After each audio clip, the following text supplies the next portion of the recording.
Undangan yang berbahagia serta seluruh rakyat Indonesia yang kami muliakan.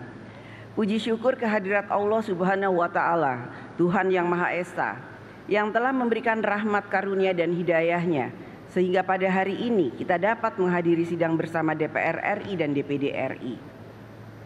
Pada awal tahun ini, kita, bangsa dan negara Indonesia, telah melaksanakan agenda nasional yang penting dan strategis, yang akan menentukan jalannya penyelenggaraan pemerintahan negara 5 tahun ke depan, yaitu pemilihan umum untuk memilih presiden dan wakil presiden, serta memilih anggota legislatif DPR RI, DPRD Provinsi, dan DPRD Kabupaten Kota, serta pemilihan anggota DPD.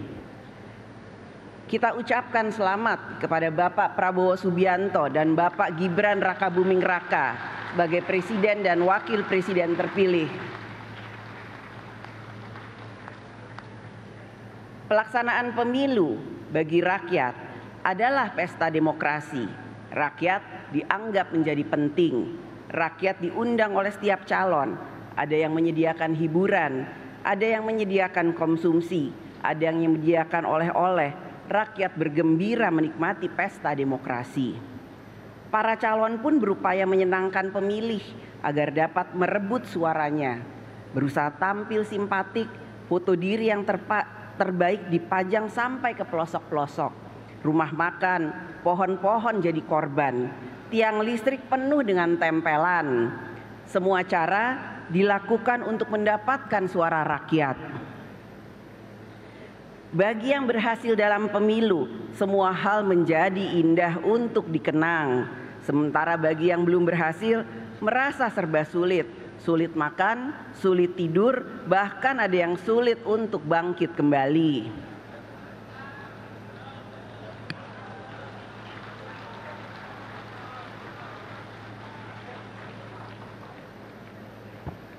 Itulah potret pemilu tahun 2024. Haruslah menjadi kritik dan otokritik bagi kita semua. Pemilu 2024 telah berakhir. Rakyat telah menggunakan hak kedaulatannya dan memberikan pilihannya. Rakyat telah menilai dan memilih. Rakyat tidak dapat disalahkan atas pilihannya, apapun yang mendasari pertimbangannya. Rakyat memilih atas dasar apa yang diketahui dan dipahaminya, terlepas dari kualitas apa yang diketahui dan dipahaminya. Pengalaman demokrasi sudah panjang. Pemilu telah dilaksanakan berkali-kali. Bahkan sebelum era reformasi, pemilu juga sudah dilaksanakan. Dan rakyat juga memberikan pilihannya melalui pemilu. Apakah pemilu saat itu memenuhi syarat-syarat pemilu yang bebas, jujur, dan adil? Silakan dijawab. Pemilu yang berkualitas tidak dapat hanya dilihat dari partisipasi rakyat dalam memilih, akan tetapi harus dilihat dan dinilai juga dari kebebasan rakyat untuk memilih, yaitu apakah rakyat dapat memilih dengan bebas, jujur, adil, tanpa paksaan, tanpa dikendalikan, dan tanpa rasa takut.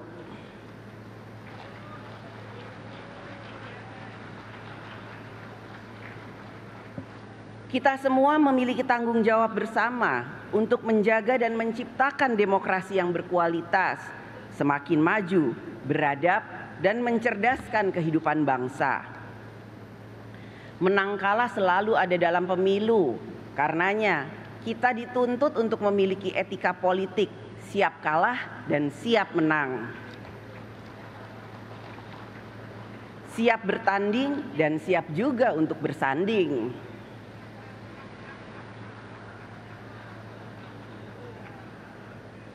Etika politik yang sama juga menuntut pemilu dilaksanakan dengan memberikan kebebasan kepada rakyat untuk menjalankan kedaulatannya. Dalam pemilu, seharusnya rakyatlah yang jadi pemenang, sehingga berlagu adagium suara rakyat adalah suara Tuhan, Vox Populi, Vox Dei.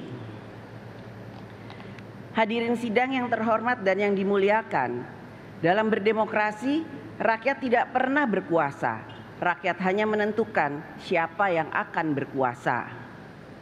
Hakikat demokrasi adalah memberi jalan agar kekuasaan mendapatkan legitimasinya, sehingga kekuasaan dapat digunakan untuk mengatur bangsa dan negara bagi memberikan rakyatnya hidup sejahtera dalam harkat dan martabatnya.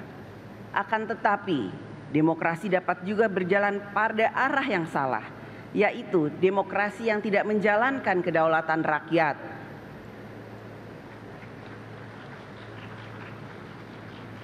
Konstitusi kita telah meletakkan prinsip dasar berdemokrasi, yaitu bahwa kedaulatan berada di tangan rakyat, bahwa Indonesia adalah negara hukum, segala warga negara bersamaan kedudukannya di dalam hukum.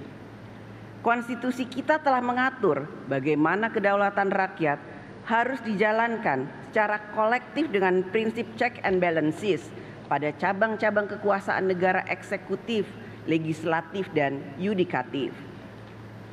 Keseimbangan kekuasaan antar cabang-cabang kekuasaan negara eksekutif, legislatif, dan yudikatif dapat berjalan dengan baik apabila politik berbangsa dan bernegara berlangsung secara demokratis, yaitu demokrasi kerakyatan yang dipimpin oleh hikmat kebijaksanaan dalam permusyawaratan perwakilan. Hikmat kebijaksanaan adalah suatu kesadaran akan pentingnya nilai-nilai dalam berbangsa dan bernegara, sehingga politik berbangsa dan bernegara dijalankan dengan menjunjung nilai-nilai yang beradab, bermartabat, beretika, sehingga perjuangan politik memiliki makna membangun peradaban. Suatu prinsip yang dikatakan Soekarno dalam pidato 1 Juni 1945, yaitu bahwa demokrasi kita adalah permusyawaratan yang memberi hidup, yang mampu mendatangkan kesejahteraan sosial bagi seluruh rakyat Indonesia. Negara Indonesia bukan satu negara untuk satu orang, bukan satu negara untuk satu golongan, akan tetapi kita mendirikan negara semua buat semua, satu buat semua, semua buat satu. All for one, one for all. Seorang negarawan akan memikirkan masa depan negara yang harus lebih baik, sedangkan politisi akan memikirkan masa depan hasil pemilu yang harus lebih baik. Visi tanpa kekuasaan menjadi sia-sia, kekuasaan tanpa visi menjadi sewenang-wenang. Oleh karena itu, untuk menjalankan praktek politik kekuasaan dalam sistem pemerintahan presidensial dengan keseimbangan cabang-cabang kekuasaan, maka kita membutuhkan negarawan yang politisi dan politisi yang negarawan. Sehingga kekuasaan negara dijalankan untuk kebaikan yang lebih besar, bukannya untuk membesarkan diri sendiri, kelompok, maupun kepentingan tertentu.